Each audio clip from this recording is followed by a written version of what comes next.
Welcome to my channel semuanya. Semoga kalian selalu diberi kesehatan dan dilimpahkan segala kebaikan. Oke, kali ini saya akan mereview film horor Indonesia yang berjudul Janur Ireng tahun 2025. Tanpa berlama-lama, mari kita mulai alur ceritanya.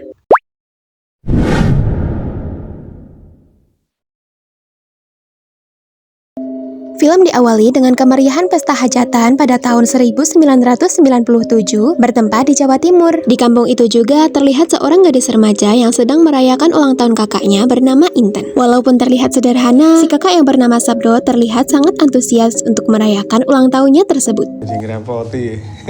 Tiup-tiup. Yeay. Mereka merayakan ulang tahun Sabdo bersama Erna, sahabat dekatnya Intan. Dan setelah acara kecil-kecilan itu selesai, si Erna segera pamit pulang untuk menyiapkan bekal study tournya besok. Berbeda dengan Erna, Intan terpaksa memutus sekolahnya karena kondisi ekonominya yang lumayan sulit. Apalagi setelah meninggalnya kedua orang tua Intan, ia hanya dirawat oleh kakaknya Sabdo yang tidak mempunyai pekerjaan yang tetap. Pada malam harinya, Sabdo yang sedang tertidur merasa terkejut ketika ia mendengar suara seseorang dari dapur. Dan ketika dilihat, ia pun gak habis pikir kenapa bisa ada kambing hitam di dalam rumahnya. Sadar kalau ini bukan kambing biasa, ia pun segera mengejarnya. Sabdo pun terkejut ketika melihat tiba-tiba kepala kambing itu sudah putus. Dengan perasaan yang marah, ia pun keluar rumah untuk mengetahui siapa pengirim kambing hitam itu. Tapi lagi-lagi ia tambah syok ketika melihat rumahnya tiba-tiba terbakar tanpa sebab. Dengan perasaan campur aduk, Sabdo pun segera masuk ke dalam rumah untuk menyelamatkan Intan. Dan film Janur Ireng prequel dari film Sewudina pun baru dimulai. Scene kini berpindah dengan kondisi Sabdo dan Intan setelah kejadian semalam. Dan setelah itu datanglah seorang laki-laki yang bernama Arjo Kuncoro. Ternyata dia adalah kakak dari bapaknya Sabdo dan Intan. Mengetahui kondisi ponakannya yang kini tidak punya tempat tinggal, Arjo pun menawari Sabdo dan Intan untuk tinggal bersamanya di rumah. Dan karena tidak ada pilihan lain, akhirnya Sabdo dan Intan pun menerima tawaran dari pakdenya tersebut.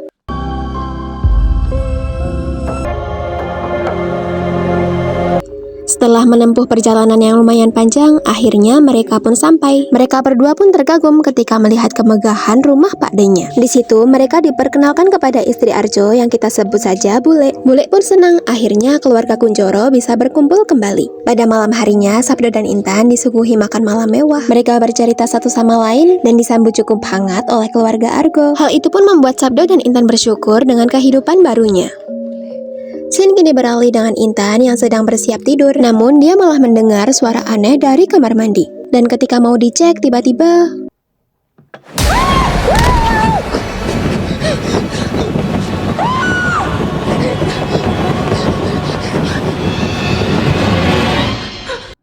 Intan yang ketakutan pun akhirnya menemui Mas Sabdo di kamarnya. Dan ketika dicek, Sabdo tidak menemukan apapun. Dan karena rasa takut, akhirnya Sabdo mengizinkan Intan untuk tidur di kamarnya.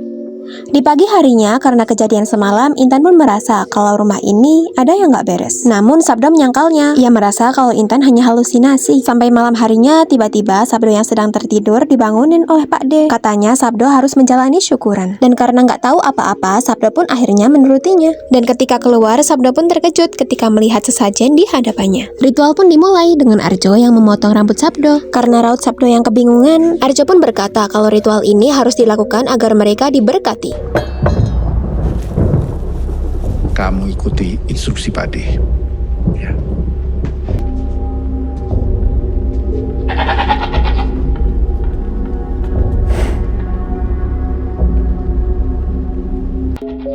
Si supir yang bernama Sugi pun datang dengan membawa seekor kambing hitam. Dan Argo memaksa Sabdo untuk menyembelih kambing hitam itu. Setelah itu ia mengambil wadah untuk menandahkan darah dari kambing tersebut. Argo juga kembali memaksa Sabdo untuk meminum darah kambing tersebut. Dan karena Sabdo nggak bisa mengelak, ia pun terpaksa menurutinya. Setelah Sabdo meminum darah tersebut, Argo pun berkata kalau mulai detik ini, Sabdo adalah seorang cangkuk songo. Disertai dengan kemunculan iblis kambing hitam yang berdiri di hadapan Argo.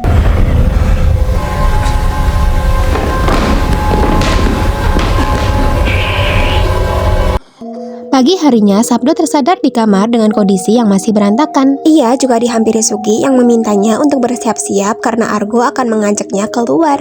Setelah sampai di tempat tujuan, Argo memperkenalkan Sabdo kepada anggota Terahpitu, yaitu anggota seseorang yang bermartabat tinggi dan sejajar dengan Argo. Mereka adalah Karso Atmojo, Anggodo Prayogo, Pastika Gayatri, dan Lingga Chodro. Setelah berbasa-basi, Sabdo pun segera pamit untuk pulang ke rumah.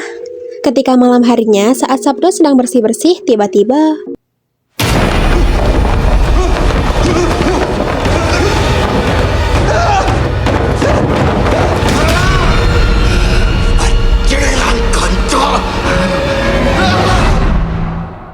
Sabdo pun mencoba untuk memastikan keadaan sekitar dan sungguh merinding. Dia melihat iblis kambing yang mencoba untuk menyiksa pria tersebut. Saat pria itu berlari menuju ke arahnya, dia tidak mendapati pria tadi. Justru dia malah menggenggam sebuah bola mata. Sabdo pun shock parah. Dia melemparkan bola mata tersebut dan segera berlari sejadi-jadinya. Di keesokan paginya, saat mereka akan sarapan, datanglah Argo yang mengelus kepala Intan dengan misterius. Karena nggak seperti biasanya, Intan dan Sabdo pun merasa janggal akan hal itu. Namun mereka mencoba positive thinking dan mengabaikannya.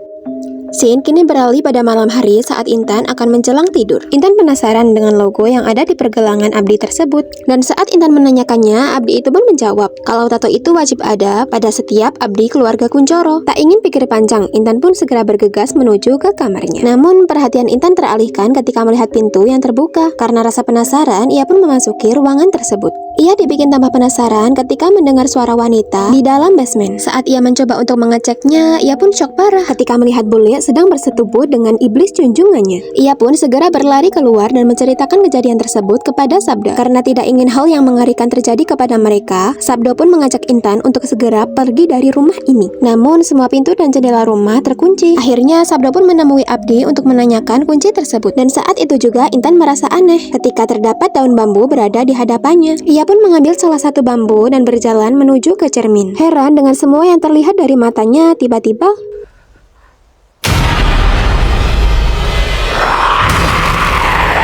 mendengar teriakan Intan, Sabdo dan beberapa abdi pun segera menghampirinya. Dan mereka pun shock parah ketika melihat kondisi Intan yang sudah kesurupan. Terlebih saat ini Intan mencoba untuk menyerangnya. Dan dengan sekuat tenaganya, Sabdo berusaha untuk mempertahankan diri.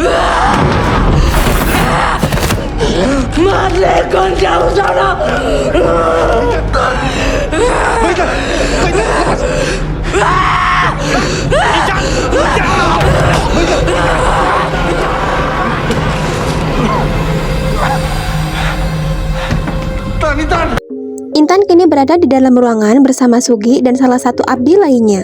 Tak lama kemudian datanglah Arjo dan Bule. Mengetahui kericuhan tersebut, Arjo pun segera mendobrak pintu ruangan itu sebisa mungkin. Ketika mereka berhasil memasukinya, mereka sempat kaget dengan kondisi ruangan yang sudah berantakan. Sabdo pun segera mencari keberadaan Intan.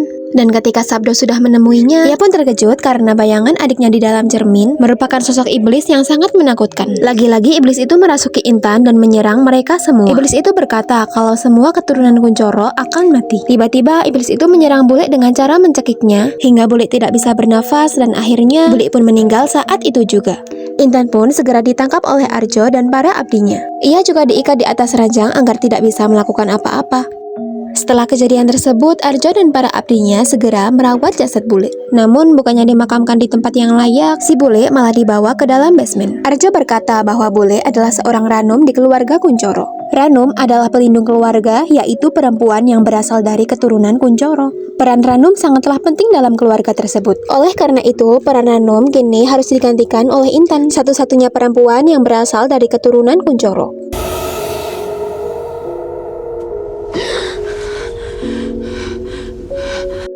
Scene kini beralih dengan Intan yang berada di ladang tebu. Ia di sana sendiri dan terlihat kebingungan untuk mencari keluarganya. Dia pun mencoba berlari untuk berusaha mencari jalan keluar. Dan lagi-lagi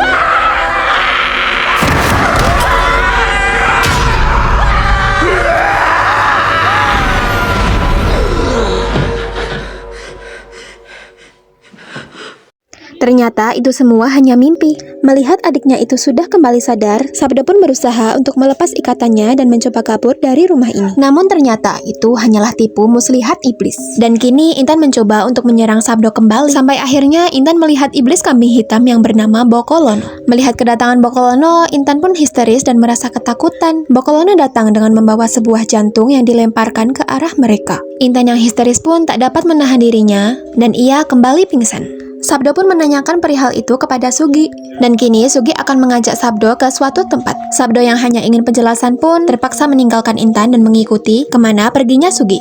Setelah lumayan jauh menempuh perjalanan, akhirnya mereka pun sampai. Kini Sugi membawa Sabdo pada kediaman Karso Atmojo. Karso pun segera menyuruh Sugi untuk menghilangkan tato keluarga Kuncoro. Setelah itu, Karso pun berbincang-bincang dengan Sabdo. Karso berkata bahwa Sabdo harus menghentikan apa yang akan dilakukan oleh Arjo. Ia juga mengetahui soal pengangkatan Ranum pada Intan. Dan untuk menjadi seorang Ranum, Intan harus dinikahkan dengan garis keturunan keluarga Kuncoro. Ia juga menceritakan bahwa sebenarnya Sugi lah yang membakar rumah mereka atas perintah dari Arjo, agar mereka tidak punya pilihan dan Arjo bisa mendapatkan kembali Canguk Songo dan Ranumnya. Setelah itu, Karso juga berkata bahwa bola mata yang pernah Sabdo lihat dan juga jantung yang pernah Bokolono bawa itu milik keluarga dan abdi Karso Atmojo atas kiriman dari Arjo.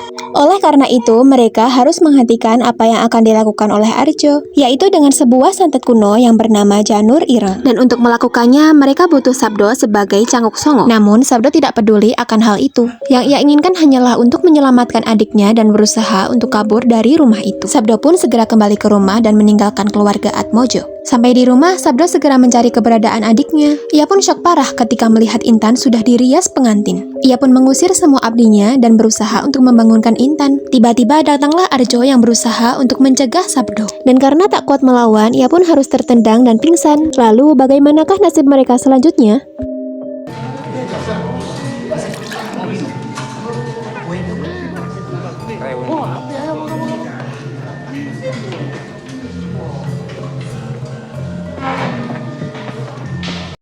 Pesta pernikahan kini akan segera dimulai, dan kini Sabdo telah terikat bersama Intan di dalam basement. Tak lama kemudian datanglah Arjo untuk memberi penyambutan kepada tamunya. Setelah sepatah dua patah memberikan sambutan, kini Arjo akan membacakan sebuah mantra.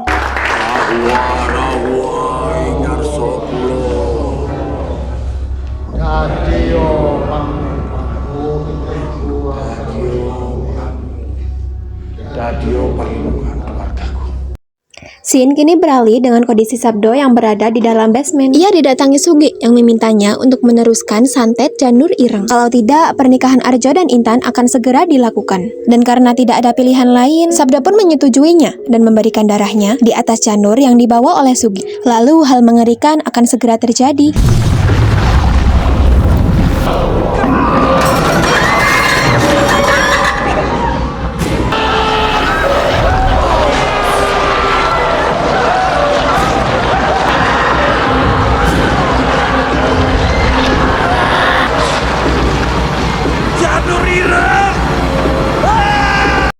Setelah kejadian tersebut, Intan pun siuman. Namun tiba-tiba Bokolono muncul di hadapannya.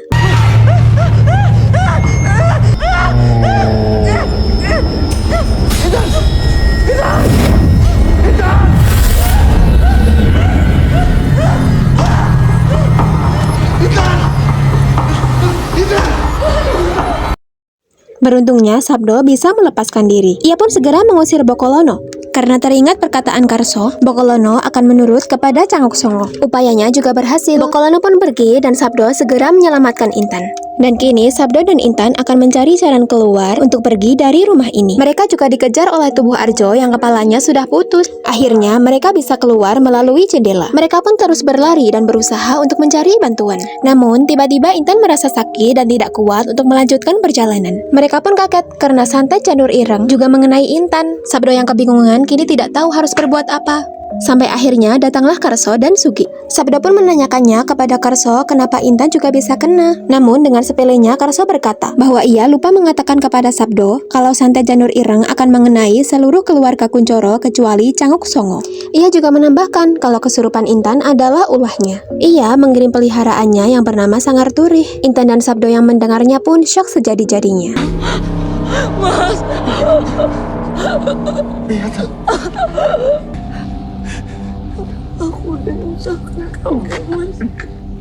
Kamu gak nyusahin aku. Tan ojo Tan. Intan. Tan tangi Tan. Tan tangi Intan. Intan pun meninggal saat itu juga. Namun Sabdo tidak tinggal diam. Ia segera menyerang Karso Atmojo sejadi-jadinya. Namun Sugih menahannya dan Karso berhasil menusukkan pisau pada perut Sabdo. Sabdo yang terdiam hanya bisa lemas dan ia pun terkapar di sebelah jasad adiknya. Scene kini beralih dengan kondisi Sabdo yang siuman di atas ranjang. Ia pun heran mengapa dia bisa ada di sini. Tak lama kemudian datanglah Pastika Gayatri yang menanyakan kondisinya. Pastika berkata kalau ia akan membantu Sabdo untuk balas dendam. Aku akan mengajarkanmu untuk menguasai Sewu Dino. Scene kini beralih pada tahun 2000, tepatnya di rumah Atmojo. Terlihat perempuan yang sedang tidur bernama Della dari keluarga Atmojo. Ia pun mengalami keanehan dan tiba-tiba...